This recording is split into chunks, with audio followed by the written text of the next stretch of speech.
ആശ്വാസം നേടാം. ഹൃത്തിനുള്ളിൽ ജീവൻ നൽകും വചനം, തിരുവചനം.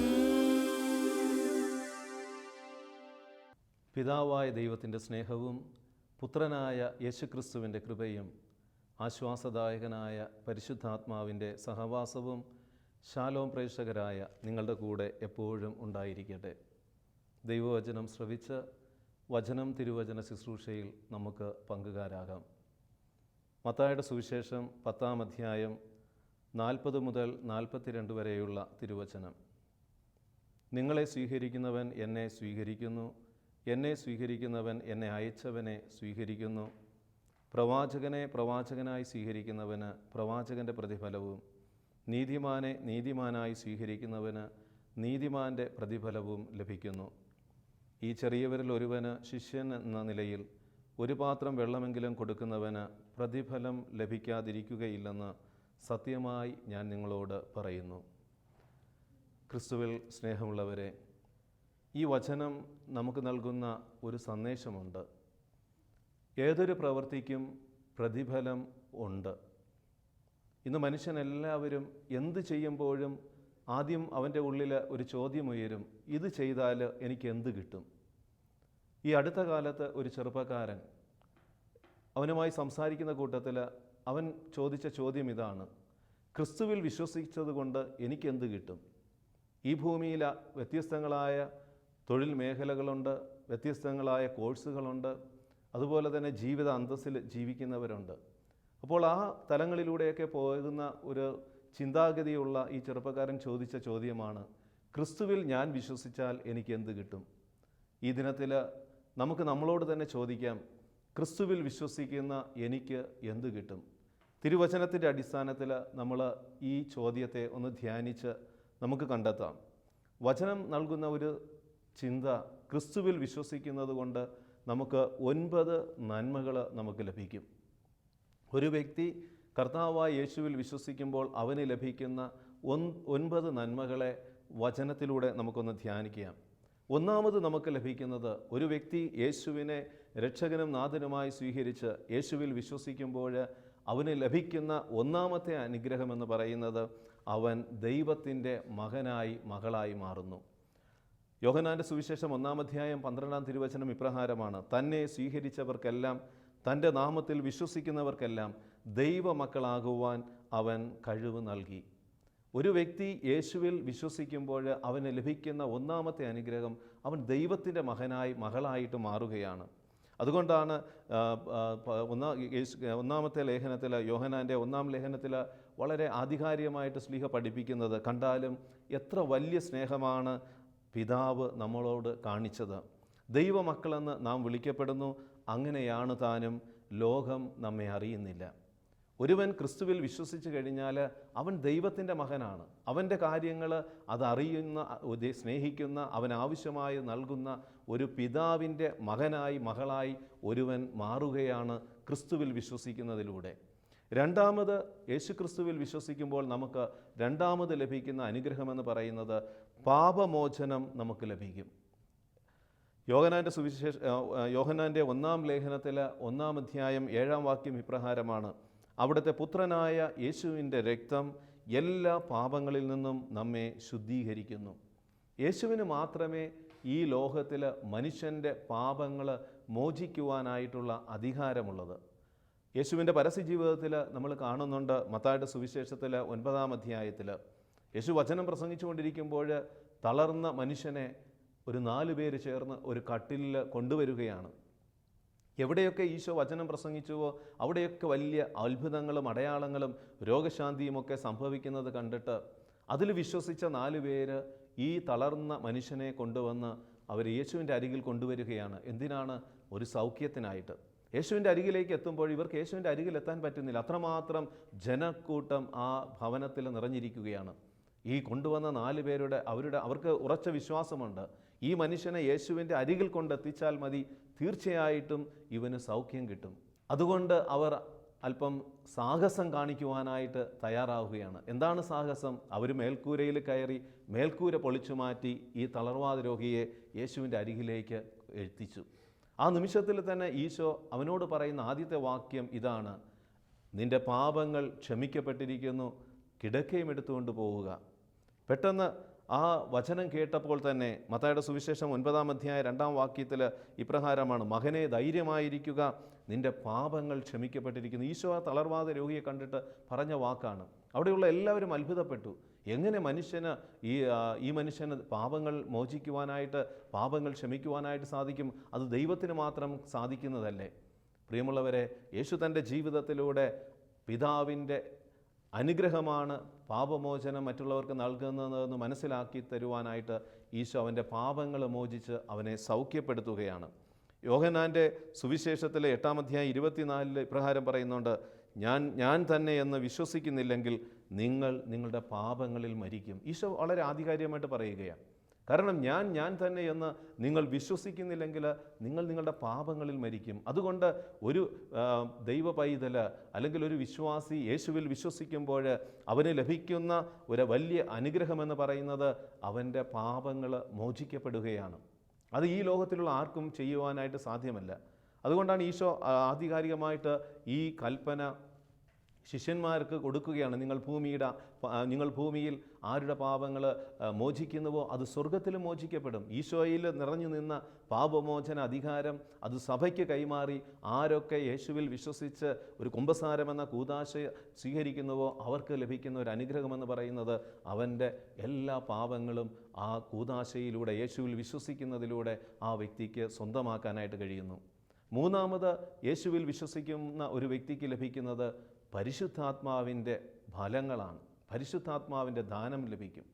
പരിശുദ്ധാത്മാവിൻ്റെ ദാനം ലഭിക്കും എന്ന് പറയുക. അപ്പോസ്തല പ്രവർത്തനം 2-ാം അധ്യായം 38 പറയുകയാണ്: പത്രോസ് പറഞ്ഞു, നിങ്ങൾ പശ്ചാത്തപിക്കുവിൻ, പാപമോചനത്തിനായി എല്ലാവരും യേശു ക്രിസ്തുവിൻ്റെ നാമത്തിൽ സ്നാനം സ്വീകരിക്കുവിൻ, പരിശുദ്ധാത്മാവിൻ്റെ ദാനം ലഭിക്കും. പരിശുദ്ധാത്മാവിൻ്റെ ദാനം ലഭിക്കും. ഇന്ന് ഈ കാലഘട്ടത്തിൽ ജീവിക്കുന്ന ഒരു വ്യക്തിക്ക് പരിശുദ്ധാത്മാവിൻ്റെ സഹായമുണ്ടെങ്കിലേ അവൻ കടന്നു പോകുന്ന മേഖലകളിൽ വിജയിക്കുവാനായിട്ട്, അനുഗ്രഹം പ്രാപിക്കുവാനായിട്ട് സാധിക്കുകയുള്ളൂ. മാനുഷികമായ കുറവുകൾ, ബലഹീനതകളുടെ മേൽ ദൈവത്തിൻ്റെ പരിശുദ്ധാത്മാവ് നിറയപ്പെടണമെങ്കിൽ ഒരു വ്യക്തി ആദ്യം കർത്താവായ യേശുവിൽ വിശ്വസിക്കണം. അതുകൊണ്ട് യേശുവിൽ വിശ്വസിക്കുമ്പോൾ നമുക്ക് പരിശുദ്ധാത്മാവിൻ്റെ ദാനങ്ങൾ ലഭിക്കുകയാണ്.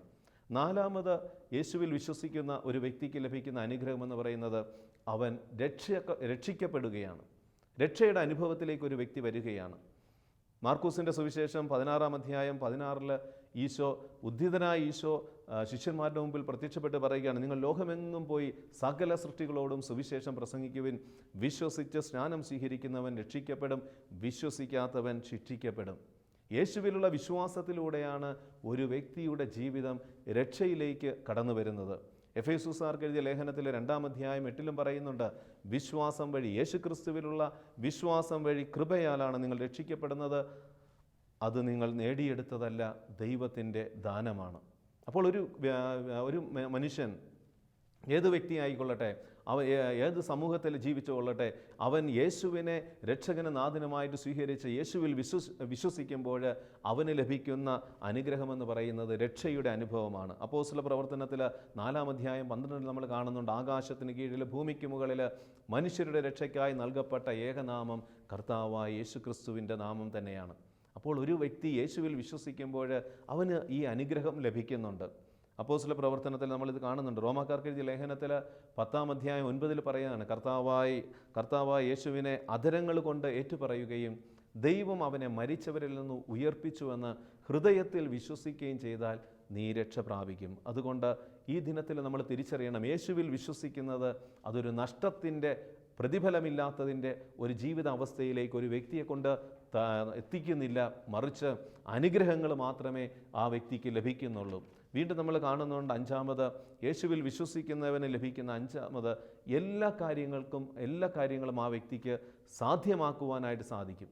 എല്ലാ കാര്യങ്ങളും അവന് സാധിക്കുമെന്നാണ് ഈശോ പറയുന്നത്. മാർക്കൂസിൻ്റെ സുവിശേഷത്തിൽ 9-ാം അധ്യായം 23 പറയുകയാണ്: യേശു പറഞ്ഞു, കഴിയുമെങ്കിലോ വിശ്വസിക്കുന്നവന് എല്ലാ കാര്യങ്ങളും സാധിക്കും. സംഭവം നമുക്കറിയാം. സാഹചര്യം എന്താണ്? പിശാച് ബാധിച്ച മൂകനായ ആത്മാവ് ബാധിച്ച ഒരു ബാലനെ ശിഷ്യന്മാരുടെ അടുക്കലേക്ക് ഈ പിതാവ് കൊണ്ടുവന്നു. ശിഷ്യന്മാർക്കത് സൗഖ്യപ്പെടുത്താനായിട്ടായില്ല. പിന്നെ ഈശോയുടെ അരികിലേക്ക് ഈ പിതാവ് ചെന്ന് ഈ മകൻ്റെ ഈ അവസ്ഥ പറയുകയാണ്. അപ്പോൾ ഈശോ പറയുകയാണ്, അവന് സൗഖ്യം കൊടുക്കാമെന്ന് പറയുമ്പോൾ ഇദ്ദേഹം പിതാവിന് സംശയമാണ്, ഈശോയ്ക്ക് ഇത് കഴിയുമോ? ശിഷ്യന്മാർ പരാജയപ്പെട്ടിരിക്കുകയാണ്. ഈശോ പിതാവിനോട് പറയുകയാണ്, വിശ്വസിക്കുകയാണെങ്കിൽ നീ വിശ്വസിക്കുന്നവർക്ക് എല്ലാ കാര്യങ്ങളും സാധിക്കും. ആ പിതാവ് പറയുകയാണ്, എൻ്റെ അവിശ്വാസത്തെ കാരുണ്യപൂർവ്വം ക്ഷമിച്ച് എൻ്റെ മകന് സൗഖ്യം കൊടുക്കണമേ. അവൻ യേശുവിൽ വിശ്വസിക്കാൻ തുടങ്ങി. ആ പിതാവ് യേശുവിൽ വിശ്വസിച്ചുകൊണ്ട് ആ മകന് വേണ്ടി പ്രാർത്ഥിക്കാനായിട്ട് ഈശോ ആവശ്യപ്പെടുമ്പോൾ യേശുവിലൂടെ ആ അത്ഭുതം നടക്കുകയാണ്. ആ മൂകനായ ആത്മാവ് ബാധിച്ച ആ മകനെ ആ ബന്ധനത്തിൽ നിന്ന് വിടുതൽ കൊടുക്കുകയാണ്. അതുകൊണ്ടാണ് ഈശോ വീണ്ടും മാർക്കോസിൻ്റെ സുവിശേഷത്തിൽ വളരെ വ്യക്തമായിട്ട് പറയുന്നത്, പ്രാർത്ഥിക്കുകയും യാചിക്കുകയും ചെയ്യുന്ന എല്ലാ കാര്യങ്ങളും ലഭിക്കുമെന്ന് വിശ്വസിക്കുവിൻ, നിങ്ങൾക്ക് ലഭിക്കുക തന്നെ ചെയ്യും.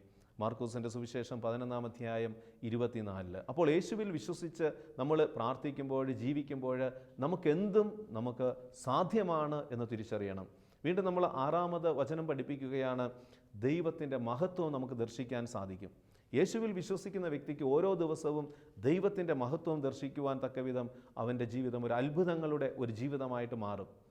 ലാസറിനെ ഉയർപ്പിക്കുന്നതിന് മുമ്പ് മാർത്തായോട് ഈശോ പറയുന്നുണ്ട്, നീ വിശ്വസിക്കുകയാണെങ്കിൽ ദൈവമഹത്വം ദർശിക്കും. യോഹന്നാൻ്റെ സുവിശേഷം 11-ാം അധ്യായം 40, വിശ്വസിച്ചാൽ നീ ദൈവമഹത്വം ദർശിക്കുമെന്ന് ഞാൻ നിന്നോട് പറഞ്ഞില്ലേ? അപ്പോൾ യേശുവിൽ വിശ്വസിക്കുമ്പോൾ നമുക്ക് ലഭിക്കുന്ന 6-ാമത്തെ അനുഗ്രഹം എന്ന് പറയുന്നത്, ദൈവത്തിൻ്റെ മഹത്വം നമ്മുടെ അനുദിന ജീവിതത്തിൽ നമുക്ക് അനുഭവിക്കുവാനും അത് കാണുവാനും സാധിക്കും. 7-ാമത് നമുക്ക് ലഭിക്കുന്നത്, നമ്മൾ ഒരിക്കലും മരിക്കുകയില്ല. കർത്താവായ യേശുവിൽ വിശ്വസിച്ചാൽ നമ്മുടെ ജീവിതം ഒരിക്കലും മരണത്തിൽ അവസാനിക്കുന്നതല്ല, മരിക്കുകയില്ല. ജീവിച്ചിരിക്കുമ്പോഴും ജീവൻ്റെ അനുഭവത്തിൽ ജീവിക്കാനായിട്ട് സാധിക്കും. ഇന്ന് അനേകർ ജീവിക്കുന്നുണ്ട്, പക്ഷേ അത് മരിച്ച തലത്തിലാണ് ഒരു ഉണർവില്ല. ജീവിതത്തിന് ഒരു ഉണർവും സന്തോഷവും ഇല്ലാതെ മരിച്ചതിന് തുല്യം ജീവിക്കുന്ന അനേകരെ നമ്മുടെ ചുറ്റുപാടുകളിൽ നിന്ന് സമൂഹങ്ങളിൽ കാണാം. പാപത്തിൽ മരിച്ച് ജീവിക്കുന്നവരെ കാണാനായിട്ട് സാധിക്കും. ഈ ലോകത്തിൻ്റെതായിട്ടുള്ള തിന്മകളിലും മ്ലേച്ഛതകളിൽ അടിമപ്പെട്ട് മരണത്തിൻ്റെ തലത്തിലൂടെ, മരണത്തിൻ്റെ ആ താഴ്വരയിലൂടെ ജീവിക്കുന്നവരെ കാണാനായിട്ട് സാധിക്കും. എന്നാൽ ഒരു വ്യക്തി യേശുവിൽ വിശ്വസിച്ച് അവൻ്റെ ജീവിതം അതിനനുസരിച്ച് ജീവിക്കുകയാണെങ്കിൽ അവൻ മരണത്തിൻ്റെ ജീവിതമല്ല, അത് ജീവൻ്റെ ജീവിതമായിട്ട് അവന് അനുഭവിക്കുവാനായിട്ട് സാധിക്കും. യേശു പറയുന്നുണ്ട്, യോഹന്നാൻ്റെ സുവിശേഷം 11-ാം അധ്യായം 26, എന്നിൽ വിശ്വസിക്കുന്നവൻ ഒരിക്കലും മരിക്കുകയില്ല. ഈ ഭൂമിയിലായിരിക്കുമ്പോഴും ജീവനുള്ള ഒരു ജീവിതം നയിക്കുവാനായിട്ട് ഒരു വ്യക്തിയെ ബലപ്പെടുത്തുന്നത് യേശുവിലുള്ള വിശ്വാസമാണ്. 8-ാമത്, യേശുവിൽ വിശ്വസിക്കുമ്പോൾ നമുക്ക് ലഭിക്കുന്ന 8-ാമത്തെ അനുഗ്രഹം എന്ന് പറയുന്നത്, നിത്യജീവൻ ലഭിക്കും. ഈ ഭൂമിയിൽ തീരുന്നതല്ല മനുഷ്യജീവിതം. ഈ ഭൂമിയിൽ തീരുന്നതല്ല മനുഷ്യജീവിതം, മറിച്ച് നിത്യതയ്ക്ക് വേണ്ടിയാണ് ദൈവം ഓരോ മനുഷ്യനെയും സൃഷ്ടിച്ചിരിക്കുന്നത്. ജ്ഞാനത്തിൻ്റെ പുസ്തകത്തിൽ അത് വളരെ വ്യക്തമായിട്ട് വചനം പഠിപ്പിക്കുന്നുണ്ട്. ദൈവം മനുഷ്യനെ അനശ്വരതയ്ക്ക് വേണ്ടി സൃഷ്ടിച്ചു, തൻ്റെ അനന്ത സാദൃശ്യത്തിൽ നിർമ്മിച്ചു. അപ്പോൾ ഈ വചനത്തിൻ്റെ അടിസ്ഥാനത്തിൽ ഏത് മനുഷ്യൻ ഈ ഭൂമിയിൽ കടന്നു വരുന്ന എല്ലാ മനുഷ്യരും നിത്യജീവൻ പ്രാപിക്കണമെന്നാണ് ദൈവം ആഗ്രഹിക്കുന്നത്. അത് സ്വീകരിക്കണമെങ്കിൽ, അത് ലഭിക്കണമെങ്കിൽ ആ വ്യക്തി യേശുവിൽ വിശ്വസിക്കണം. യേശുവിൽ വിശ്വസിക്കാതെ നമ്മൾ ഈ ഭൂമിയിൽ ജീവിച്ചു കഴിഞ്ഞാൽ ഈശോയിലൂടെ ലഭിക്കുന്ന നിത്യജീവൻ നമുക്ക് നഷ്ടപ്പെടുമെന്ന് നമ്മൾ തിരിച്ചറിയണം. യോഹന്നാൻ്റെ സുവിശേഷത്തിൽ 3-ാം അധ്യായം 36 പറയുന്നുണ്ട്, പുത്രനിൽ വിശ്വസിക്കുന്നവന് നിത്യജീവൻ ലഭിക്കുമെന്നും പുത്രനെ അനുസരിക്കാത്തവൻ ജീവൻ ദർശിക്കുകയില്ല. പുത്രനിൽ വിശ്വസിക്കുന്നവനാണ് നിത്യജീവൻ ലഭിക്കുന്നത്. അപ്പോൾ അതുകൊണ്ട് ഈ ദിനത്തിൽ നമ്മൾ തിരിച്ചറിയണം. വീണ്ടും വചനം പഠിപ്പിക്കുകയാണ്, കാരണം പുത്രനെ അനുസരിക്കാത്തവന് ജീവൻ ദർശിക്കുകയില്ല, ദൈവകോപം അവൻ്റെ മേലുണ്ട്. അപ്പോൾ യേശുവിൻ്റെ വചനത്തിൽ നമ്മൾ വിശ്വസിച്ച് യേശുവിനെ രക്ഷകനും നാഥനുമായിട്ട് നമ്മുടെ ഹൃദയത്തിൽ വിശ്വസിച്ച് സ്വീകരിച്ചാൽ ഒരു വ്യക്തിക്ക് ലഭിക്കുന്നത് ഈ ഭൂമിയിലും ഉള്ള ജീവിതം, അതിനേക്കാളുപരി നിത്യജീവനിൽ അവൻ്റെ ജീവിതം കൊണ്ടെത്തിക്കാനായിട്ട് സാധിക്കും. വീണ്ടും യോഹന്നാൻ്റെ സുവിശേഷം 6-ാം അധ്യായം 68 തിരുവചനം പറയുന്നുണ്ട്, കർത്താവേ, ഞങ്ങൾ ആരുടെ പക്കലേക്ക് പോകും? നിത്യജീവൻ്റെ വചസ്സുകൾ നിന്നിലാണുള്ളത്. അപ്പോൾ യേശുവിൽ വിശ്വസിക്കുന്ന വ്യക്തിക്ക് നിത്യജീവൻ ഉറപ്പുണ്ട് എന്ന് നമ്മൾ തിരിച്ചറിയണം. 9-ാമത്, യേശുവിൽ വിശ്വസിക്കുമ്പോൾ ഒരു വ്യക്തിക്ക് ലഭിക്കുന്നത് ഈ ഭൂമിയിൽ അവന് ശരിയായ വഴിയിലൂടെ യാത്ര ചെയ്യാനായിട്ട് സാധിക്കും. ലോകത്തിൻ്റെ വ്യത്യസ്തങ്ങളായ വഴികളുണ്ട്. പലതരത്തിലുള്ള വഴികളിലൂടെ മനുഷ്യൻ ഇന്ന് യാത്ര ചെയ്തുകൊണ്ടിരിക്കുകയാണ്. യഥാർത്ഥ ശരിയായ വഴിയിലൂടെ യാത്ര ചെയ്യണമെങ്കിൽ യേശുവിനെ രക്ഷകനായിട്ട് സ്വീകരിക്കാനായിട്ട് കഴിയും, യേശുവിൽ വിശ്വസിക്കാൻ കഴിയണം. യേശുവിൽ വിശ്വസിക്കുന്ന വ്യക്തി ശരിയായ വഴിയിലൂടെ യാത്ര ചെയ്യും. അവനെടുക്കുന്ന തീരുമാനങ്ങൾ ശരിയായിരിക്കും, അവൻ്റെ ചിന്തകൾ ശരിയായിരിക്കും, അവൻ കടന്നു പോകുന്ന മേഖലകൾ പോലും ശരിയായ മേഖലകളായിട്ട് മാറണമെങ്കിൽ ഒരു വ്യക്തി യേശുവിൽ വിശ്വസിക്കണം. പ്രിയമുള്ളവരെ, ഈ ദിനത്തിൽ ഈ 9 കാര്യങ്ങൾ നമ്മുടെ മനസ്സിലുണ്ടായിരിക്കണം. പ്രതിഫലമില്ലാതെ നഷ്ടക്കച്ചവടമല്ല ക്രിസ്തുവിൽ വിശ്വസിക്കുന്ന ഒരു ജീവിതം. ഒരുപക്ഷെ ലോകം നമ്മളെ മനസ്സിലാക്കണമെന്നില്ല, ലോകത്തിൽ നിന്ന് നമുക്ക് വലിയ വലിയ നേട്ടങ്ങൾ, വലിയ വലിയ സൗഭാഗ്യങ്ങൾ ലഭിക്കണമെന്നില്ല. ഈ ആദ്യം ഞാൻ പറഞ്ഞ ഈ ചെറുപ്പക്കാരൻ, അവൻ ലോകത്തിൻ്റെ മാനദണ്ഡം വച്ചിട്ടാണ് അവൻ ചിന്തിക്കുന്നത്. ലോകത്തിൻ്റെ മാനദണ്ഡവും ലോകത്തിൻ്റെ മനോഭാവവും, ഒരു കാര്യം ചെയ്താൽ എനിക്കെന്ത് കിട്ടും, ഈ ലോകത്തിൽ നിന്ന് ഒരു കാര്യം ചെയ്താൽ എനിക്ക് ഇന്ന കാര്യങ്ങൾ കിട്ടുന്നുണ്ടല്ലോ, പക്ഷേ ക്രിസ്തുവിൽ വിശ്വസിക്കുന്നത് കൊണ്ട് എനിക്ക് എന്തൊക്കെ കിട്ടും? പ്രിയമുള്ളവരെ, ക്രിസ്തുവിൽ വിശ്വസിക്കുമ്പോൾ നമ്മുടെ ജീവിതത്തിൽ ലഭിക്കുന്ന അനുഗ്രഹങ്ങൾ, ഏറ്റവും വലിയ അനുഗ്രഹം ഇത് തന്നെയാണ്: ദൈവത്തിൻ്റെ മകനാകുന്നു, മകളാകുന്നു. ഇതിൽ കവിഞ്ഞ ഏറ്റവും വലിയ അനുഗ്രഹം ഈ ലോകത്തിൽ ആർക്കും തരാൻ പറ്റുകയില്ല. ദൈവപിതാവിൻ്റെ, കാരണം ഈ പ്രപഞ്ചത്തെ മുഴുവനും സൃഷ്ടിച്ച് പരിപാലിക്കുന്ന ആ ദൈവത്തിൻ്റെ മകനാവുക, മകളാവുക എന്ന് പറയുന്നതിൽ കവിഞ്ഞ ഒരു വലിയ സൗഭാഗ്യം, വലിയൊരു അനുഗ്രഹം, വലിയൊരു പ്രതിഫലം ഈ ലോകത്തിലുള്ള ആർക്കും തരാൻ പറ്റുകയില്ല. അത് യേശു ക്രിസ്തുവിൽ വിശ്വസിക്കുന്ന വ്യക്തിക്ക് പിതാവായ ദൈവം കൊടുക്കുന്ന ഏറ്റവും വലിയ അനുഗ്രഹമാണ്. രണ്ടാമത്, പാപമോചനം നമുക്ക് ലഭിക്കും. നമ്മുടെ പാപങ്ങൾ പലതരത്തിൽ, മനുഷ്യൻ ഓരോ ദിവസവും അവൻ ചിന്തയിലൂടെ, മനോഭാവങ്ങളിലൂടെ, ഉപേക്ഷകളിലൂടെയൊക്കെ പാപജീവിതത്തിൻ്റെ വഴികളിലൂടെ കടന്നു പോകുന്ന ഒരു ലോകത്തിലാണ് ഓരോ മനുഷ്യനും ഇന്ന് ജീവിക്കുന്നത്. ആ തലങ്ങളിൽ നിന്ന് അവനെ രക്ഷിക്കുന്നത്, ആ പാപത്തിൽ നിന്നൊക്കെ രക്ഷ നേടി അവൻ്റെ ജീവിതം അനുഗ്രഹമാകുവാനായിട്ട് സഹായിക്കുന്നത് യേശുവിലുള്ള വിശ്വാസമാണ്. യേശുവിൽ വിശ്വസിക്കുമ്പോൾ അവൻ്റെ പാപങ്ങൾക്ക് മോചനം ലഭിക്കുന്നു. മറ്റൊന്ന്, നമ്മൾ ഒറ്റയ്ക്ക് ചെയ്യുമ്പോൾ പരാജയങ്ങൾ, പ്രതിസന്ധികളുണ്ടാകും. ഒറ്റയ്ക്ക് ചെയ്യാൻ കഴിയാത്ത മേഖലകളിൽ ദൈവം നമുക്ക് നൽകിയ സഹായകനായ പരിശുദ്ധാത്മാവിനെ ലഭിക്കുന്നത് യേശുവിൽ വിശ്വസിക്കുന്നതിലൂടെയാണ്. ഒരു വ്യക്തി യേശുവിൽ വിശ്വസിക്കുമ്പോൾ അവന് യേശുവിൻ്റെ വാഗ്ദാനമായ സഹായകനെ ലഭിക്കുകയാണ്, പരിശുദ്ധാത്മാവിൻ്റെ ദാനം ലഭിക്കുകയാണ്. അവൻ്റെ പ്രവർത്തനങ്ങൾ വിജയകരമായിട്ട് മാറും. ഈ ലോകത്തിലുള്ള എല്ലാ ശക്തികളും ഒരുമിച്ച് നിന്നാലും ചെയ്യാൻ പറ്റാത്ത വലിയ വലിയ കാര്യങ്ങൾ പരിശുദ്ധാത്മാവിലൂടെ ചെയ്യാനായിട്ട് സാധിക്കുമെന്ന് ഇന്ന് ലോകത്തിൽ പല സംഭവങ്ങളും നമ്മളെ പഠിപ്പിക്കുന്നുണ്ട്. യേശുവിൽ വിശ്വസിക്കുമ്പോൾ നമ്മുടെ ജീവിതം രക്ഷിക്കപ്പെട്ടവരുടെ കൂട്ടായ്മയിലുള്ള ഒരു ജീവിതമായിട്ട് മാറും. രക്ഷിക്കപ്പെട്ടവരുടെ കൂട്ടായ്മയിൽ നമുക്ക് പങ്കുപറ്റണമെങ്കിൽ യേശുവിലുള്ള വിശ്വാസം ഉണ്ടായിരിക്കണം. വീണ്ടും നമ്മൾ വചനം പഠിപ്പിക്കുന്നു, എല്ലാ കാര്യങ്ങളും നമുക്ക് സാധിക്കും. നമ്മൾ ഇടപെടുന്ന, നമ്മൾ പ്രവർത്തിക്കുന്ന മേഖലകൾ അത് എല്ലാം നന്മയായിട്ട് തീരണമെങ്കിൽ യേശുവിലുള്ള വിശ്വാസമാണ് നമ്മെ സഹായിക്കുന്നത്. ദൈവത്തിൻ്റെ മഹത്വം ദർശിക്കുവാൻ യേശുവിലുള്ള വിശ്വാസം സഹായിക്കുന്നു. അവസാനം നമ്മൾ നിത്യജീവനിലേക്കും അതുപോലെ ശരിയായ വഴിയിലേക്കും എത്തിച്ചേരുവാൻ യേശുവിലുള്ള വിശ്വാസം നമ്മെ സഹായിക്കുന്നു. ഈ വിശ്വാസം എപ്രകാരം നമ്മുടെ ജീവിതത്തിൽ രൂപപ്പെടുത്തണമെന്ന് കൂടി യാക്കോബ് ശ്ലീഹ പഠിപ്പിക്കുന്ന ചില വചനങ്ങളുണ്ട്. യാക്കോബ് ശ്ലീഹ 2-ാം അധ്യായം 19 മുതലുള്ള 20, 19, 20 വചനങ്ങളിൽ വളരെ കാര്യം പഠിപ്പിക്കുന്നുണ്ട്. കാരണം പിശാചുക്കൾ പോലും വിശ്വസിക്കുന്നുണ്ട്. പിശാചുക്കളുടെ ഒരു വിശ്വാസമുണ്ട്, അവർക്കറിയാം ദൈവമുണ്ട്, പക്ഷെ അവരുടെ വിശ്വാസം പ്രവൃത്തിയുമായി ബന്ധമില്ലാത്തതാണ്. ഉള്ളിലൊരു വിശ്വാസമുണ്ടെങ്കിലും ആ വിശ്വാസം പ്രവൃത്തി തലങ്ങളിലേക്ക് കൊണ്ടുവരാത്ത ഒരു ജീവിതമാണെങ്കിൽ നമുക്കൊരിക്കലും യേശുവിൻ്റെ ഈ അനുഗ്രഹങ്ങൾ, യേശുവിൽ വിശ്വസിക്കുന്നു എന്ന് പറഞ്ഞതുകൊണ്ട് മാത്രം ഈ 9 അനുഗ്രഹങ്ങൾ ലഭിക്കണമെന്നില്ല.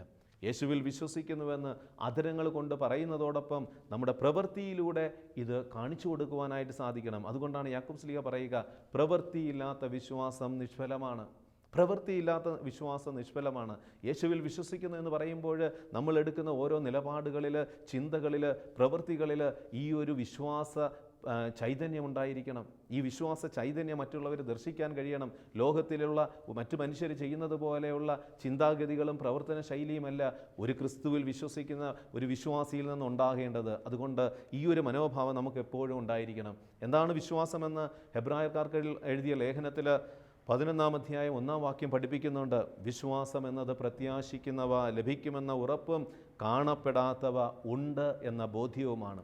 അപ്പോൾ ഈ ഒരു വിശ്വാസി യേശുവിൽ വിശ്വസിക്കുന്നു എന്ന് പറയുമ്പോൾ ഒരുപക്ഷെ കൺമുമ്പിൽ പല കാര്യങ്ങളും ഇല്ലെങ്കിലും നമുക്ക് കാണാൻ സാധിക്കാത്തതിൽ ആഴമായി വിശ്വസിച്ച് നമുക്ക് പ്രവർത്തിക്കാനായിട്ട് കഴിയണം.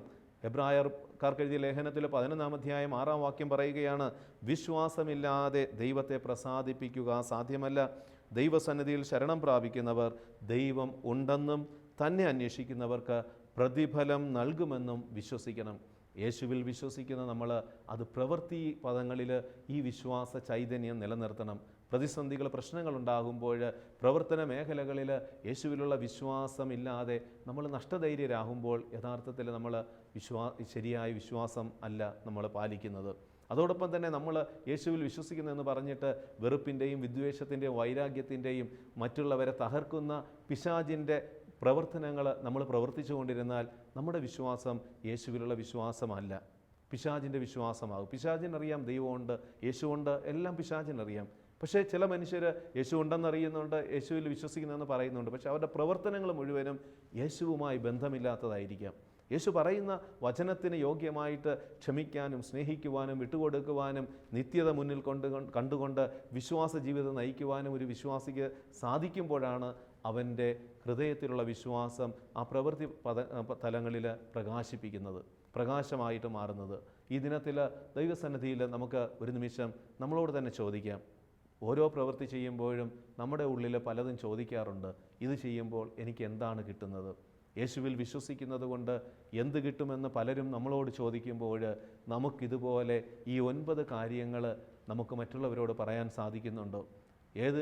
എല്ലാം കുഴപ്പമില്ല, എല്ലാം ശരിയാണെന്ന് പറഞ്ഞ് യേശുവിലുള്ള വിശ്വാസത്തിൽ നിന്ന് അകന്ന് ജീവിക്കുന്ന വ്യക്തികളെയും യേശുവിലേക്ക് കൊണ്ടുവരാനായിട്ട് നമുക്ക് സാധിക്കണമെങ്കിൽ ഈ 9 കാര്യങ്ങൾ നമ്മൾ അടിയുറച്ച് വിശ്വസിക്കണം, അതിന് യോഗ്യമായിട്ട് ജീവിക്കണം, ഈ വിശ്വാസത്തിലേക്ക് മറ്റുള്ളവരെ കൊണ്ടുവരുവാനായിട്ട് സാധിക്കണം. ഒരു നിമിഷം കർത്താവിൻ്റെ സന്നിധിയിൽ നമുക്ക് കരങ്ങൾ കൂപ്പി പ്രാർത്ഥിക്കാം.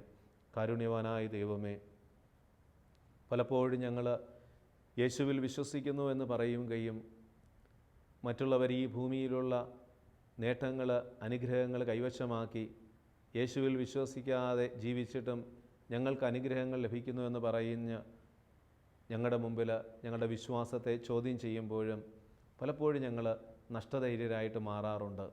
പല അവസരങ്ങളിൽ ഞങ്ങൾ അറിയാതെ യേശുവിൽ വിശ്വസിച്ചത് കൊണ്ട് എന്താണ് ലഭിച്ചത് എന്താണ് ലഭിക്കുന്നത് എന്നുള്ള ആ അവബോധം ഇല്ലാതെ പോകുന്നത് കൊണ്ട് പലപ്പോഴും ആ വിശ്വാസത്തിൽ ഉറച്ചു നിൽക്കാൻ കഴിയാതെ പോയിട്ടുണ്ട്. ദൈവമേ, വീണുപോയ എല്ലാ മക്കളെയും ഈ ദിനത്തിൽ സമർപ്പിക്കുന്നു. യേശുവിൽ നിന്ന് അകന്നു പോയിട്ടുള്ള ഭൗതികതയ്ക്ക് വേണ്ടി, ലോകത്തിൻ്റെ നേട്ടങ്ങൾക്ക് വേണ്ടി യേശുവിലുള്ള വിശ്വാസം ഉപേക്ഷിച്ച് യേശുവിൽ നിന്ന് അകന്നുപോയ എല്ലാ മക്കളെയും യേശുവിലുള്ള വിശ്വാസത്തിലേക്ക് കൊണ്ടുവരുവാൻ അവരുടെ ഹൃദയങ്ങളിൽ ദൈവമേ ഈ 9 അനുഗ്രഹങ്ങൾ പരിശുദ്ധാത്മാവിലൂടെ ബോധ്യം നൽകണമേ. ഞങ്ങളുടെ ജീവിതങ്ങളെയും യേശുവിന് യോഗ്യമായി ജീവിക്കുവാൻ ഈ 9 അനുഗ്രഹങ്ങൾ, യേശുവിൽ വിശ്വസിക്കുന്നത് കൊണ്ട് ലഭിക്കുന്ന ഈ 9 അനുഗ്രഹങ്ങൾ ധ്യാനിച്ച് വിശ്വാസം പ്രവൃത്തിപദത്തിൽ മറ്റുള്ളവർക്ക് അനുഭവിക്കുവാൻ തക്കവിധം ഞങ്ങളുടെ ജീവിതങ്ങളെ അനുഗ്രഹമാക്കണമേ. നിത്യം പിതാവും പുത്രനും പരിശുദ്ധാത്മാവുമായ സർവേശ്വര, ആമേൻ.